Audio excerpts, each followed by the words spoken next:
Does anyone know a good plumber? I fucked up one of those stupid ritual things that everyone is doing, and now my shower is leaking and there's some faceless guy in my kitchen.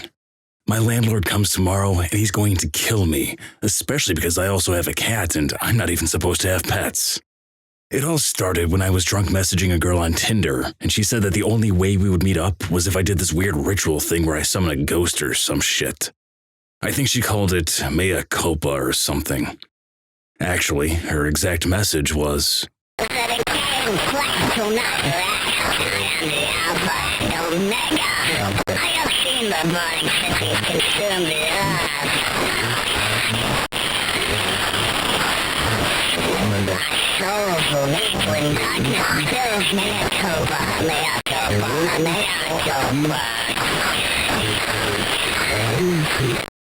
she was a weird chick. At least I think she was a girl. I couldn't really see her face. Her picture was just a black background with two shiny dots that kind of looked like eyeballs. You could sort of see some features, but it looked like her face was gray and I couldn't really see her mouth. But she had really good skin. I wasn't about to rally for a pizza face. So anyway, I weighed the pros and cons of spooky rituals versus trampoline booty as best as I could on 5 shots of Patron. It was totally worth it. I set my cell phone to 3:26 a.m., but since my phone is a 2005 Motorola Razr that was dropped in the toilet several times, it went off at 4 a.m. Fuck. I decided to go through with the ritual anyway. I was also supposed to have a friend during this thing, but my bestie recently got incarcerated for selling heroin on the corner of Patterson Park and Eastern Avenue. Shout out to my main man Roscoe. Anyway, I sat up and turned off my alarm, but the moment I turned it off, I drunkenly passed out again. I woke up 20 minutes later and actually got out of bed this time, stumbling around the room in the dark because apparently you're not supposed to turn on the lights, because if you do, a ghost will pop out. Ooh. I was supposed to find a candle and light it, but my hangover just made me trip over one of the several candles I placed on my floor.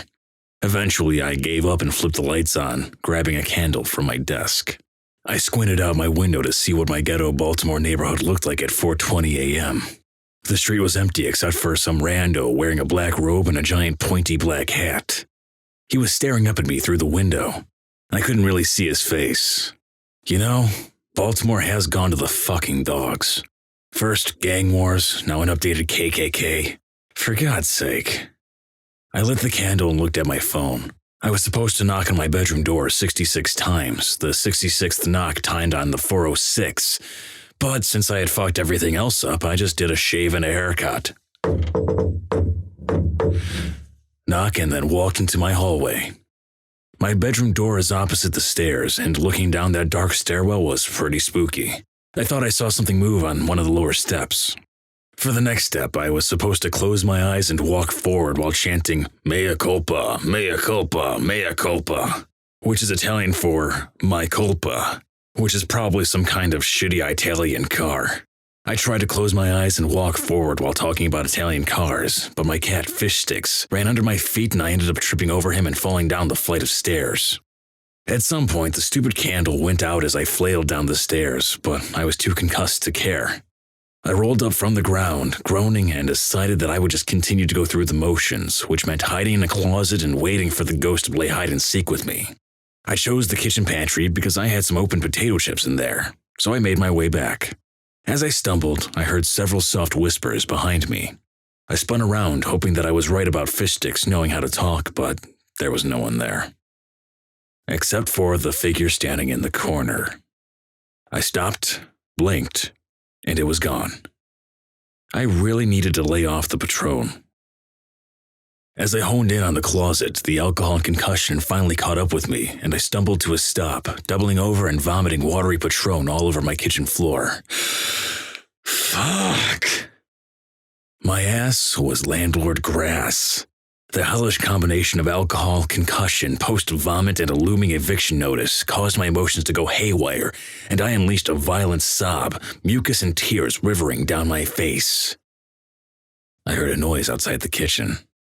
My eyes fell on the kitchen window and I spied that stupid gang member / KKK dude in my backyard still staring at me. I must have looked like an idiot weeping in front of my kitchen pantry. Too ashamed to confront him, I just crawled into the pantry and shut the door.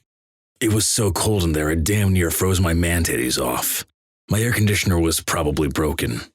I definitely needed to call the landlord, but that would mean sedating fish sticks and stuffing him in a suitcase under my bed. At this point, I realized that I needed to reevaluate my life. Maybe I shouldn't drink as much. Maybe I should give fish sticks to a good home. Maybe I should find women with intellect and poise. Maybe I should move out of my shit neighborhood where the KKK people roam around at 4 a.m. After going through an entire existential crisis in my pantry, I decided to say fuck it and end the stupid ritual. That Tinder girl wasn't even that hot anyway. And besides, I still had like 70 more ritual things to complete, which included lighting 8 more candles, stabbing a Japanese doll, and spinning around in a circle while screaming, "You're it! You're it!" This was all supposed to culminate in me going to my basement, sitting in front of a mirror, and looking into the mirror but not actually looking into it, which made absolutely no fucking sense. As I got up to open the pantry door, I heard a low moan coming from behind the door. I froze. I prayed to God it wasn't my landlord. I cracked open the door to see the gang member / KKK guy standing in the kitchen, staring at me. I finally got a good look at him. He definitely didn't have a face. I guess getting your face taken away is part of a gang ritual now. He didn't react to my presence, he just stared. I didn't know how the hell to deal with gang members or faceless KKK members, so I just stared back. We did this for about 5 minutes before I slowly inched out of the kitchen and back upstairs. He turned to watch me as I went, but didn't move. So after that, I went up to my bathroom to take a shower, and now my shower head is leaking, which I blame on the stupid ritual. So if you guys know any good plumbers in the Baltimore area, I would really appreciate it. Wow, now that was a long fucking reading. If you're still watching this, then good fucking job. I'm impressed. Like, you deserve a reward. I'm not gonna give you anything, but you definitely deserve one. Oh, by the way, I've got a Facebook page now, so go check that out. Link is in the description. Like, comment, subscribe. And with the Facebook page, I'm going to be posting all my videos there. I'm going to be doing photos of, like, my recording space. It's going to take one photo. And also, you guys can post any image you want, any text you want read, fucking anything you want me to read and say. And I'll post it right on that page right there for you. Maybe even send it to you personally and post it on your wall saying, "I'm that guy with a voice. Bow down to me." Please don't bow down to me. That's really fucking weird. All right, thank you for watching. This video is already fucking long enough as it is. Good night.